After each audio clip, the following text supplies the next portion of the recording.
Fischer. This is 10 Minutes to Inspire. Hello, Esther Wojcicki. Hello. And thank you for being us at Tech.Emotion 10 Minutes to Inspire. I'm very happy to be here. Thank you. So you are an amazing woman. And if you had to share with us what is the venture that best describes you, what would that be? Educating all those thousands of students at Palo Alto High School to have a positive impact on their lives. Okay, and how do you inspire these thousands of students? Number one is I believe in them. I believe that every human being has potential. And sometimes that potential doesn't come out the first time you try something, but if you try repeatedly, it comes out. And I believe everybody has a gift that they can share with the world. And sometimes people need to find the way of finding their own gift. How can you guide them into that? Well, I give them an opportunity to try. I'm trying to teach people, first of all, how to believe in themselves. And it's very hard because the school system does just the opposite. Because if you get it wrong, you don't get a chance to revise. And so if you get many things wrong, then you think you're not very smart. But it turns out you just might be a different type of learner. It might take you a little bit longer to learn what you need to learn, which is why my whole program is based on revision. You never get a bad grade until, if you don't try, then of course you'll get a bad grade. But I didn't ever have a student that didn't try. And they always revised repeatedly until they got an A. Okay, so it's a whole different type of ecosystem of learning. That's right. But I was teaching English in an English class with literature the same way. You read a book, you get your particular interpretation. Maybe it doesn't agree with the official interpretation of the book, but then you talk about it and you discuss it with other kids, and maybe they had a similar experience. You know, if you're an artist, you're a writer, you don't have just one message. There's many messages. And so you give those students an opportunity to be able to talk about what they learned from whatever it was that they read, or some art that they looked at, or some poem that they read. And then you can, of course, give them the official version of what the interpretation is. But that doesn't necessarily mean it's the right interpretation. So there's many ways of seeing things. Of course, I mean, there's so many ways of seeing things. I would bet that the majority of the people that are here at this conference are innovators. And I bet that they did not see a lot of the things that they were taught the way that was the official way to see it. But I bet they memorized it. And then if you ask them personally, like, how do you really see it? It'll probably be different because these are creative people. And creative people don't necessarily follow the rules. Thank God for the creative people. And thank God for us as well. That's right. That we let them go sometimes.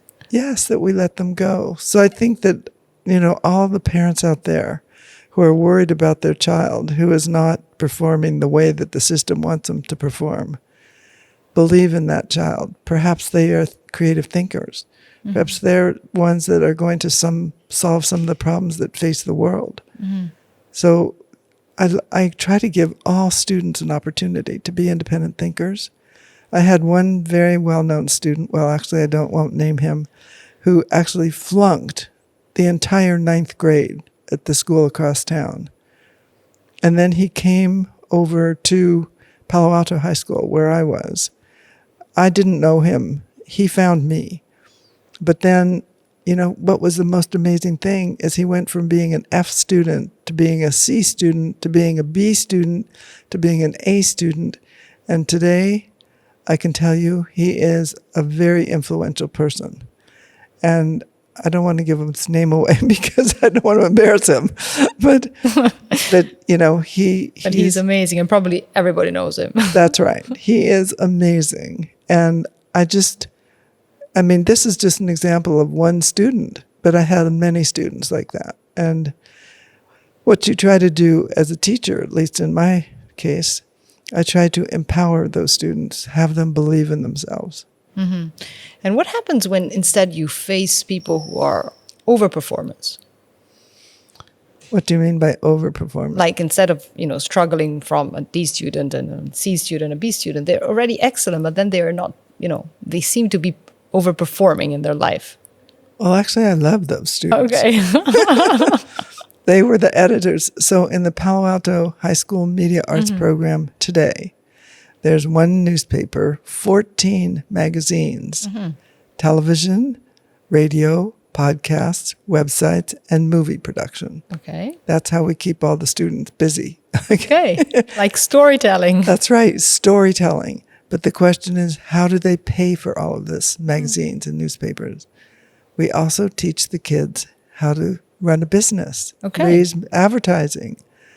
They do a great job. I mean, this is not an opportunity for them to be supported by adults. This is an opportunity for them to learn skills that are going to last for their entire life. Okay. And if you had to, think about your younger self, Yes. what would you tell yourself with the wisdom that you have as of today? I probably would tell myself the same thing that I did tell myself, which is never give up. Has it been challenging? I had a very challenging childhood and a very challenging college career. Fortunately, I did well in college, but I had to pay for it myself. I had no financial support. So I worked at a lot of jobs. I got, in addition to getting a degree in English and political science, and then later a master's degree in journalism, I learned a lot from all the jobs that I had to hold. So it's contamination of learning that made you who you are.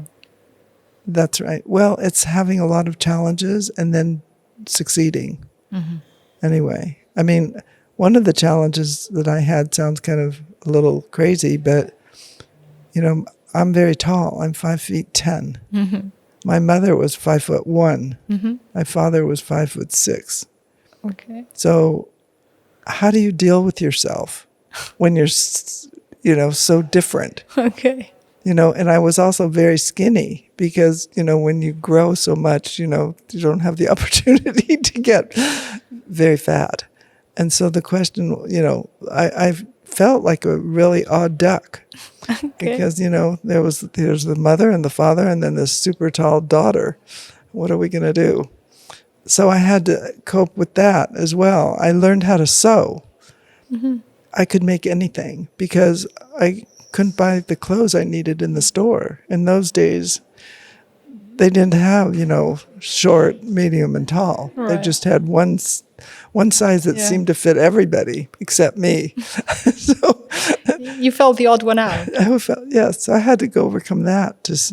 Also, fortunately, it turned out that by accident I discovered that they liked models that looked like that. So I was a model. But, I only did that for a short time.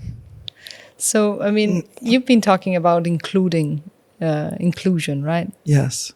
And you've been talking that ahead of time, right? As of today, it's kind of mainstream. Yes. But the fascinating thing of talking to a person like you is that you've seen things before they were seen by everybody else. Yes. What is coming next? Well, I would like to say that we're still going to have inclusion, a lot of inclusion, all different people, and that it will never stop. I think that will continue in spite of the political agenda in the United States. I think there's no going back. People understand that we're all human. We all have similar emotions and needs.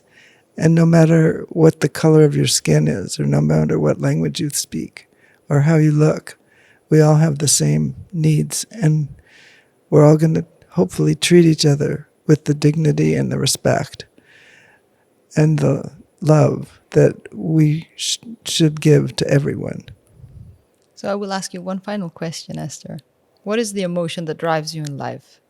I guess it's kindness and love, trying to help people understand how important it is for us to take care of each other and to protect the world. And I do everything I can to help student groups and parents. I started an app called Parenting Trick, and the goal of that app is to help parents treat their children with respect and love. And it's trick: trust, respect, independence, collaboration, and kindness. So thank you very much for sharing this with us. Well, thank you. Thank you for interviewing me. I really appreciate it. Thank you so much. This was Tech.Emotion, 10 minutes to inspire.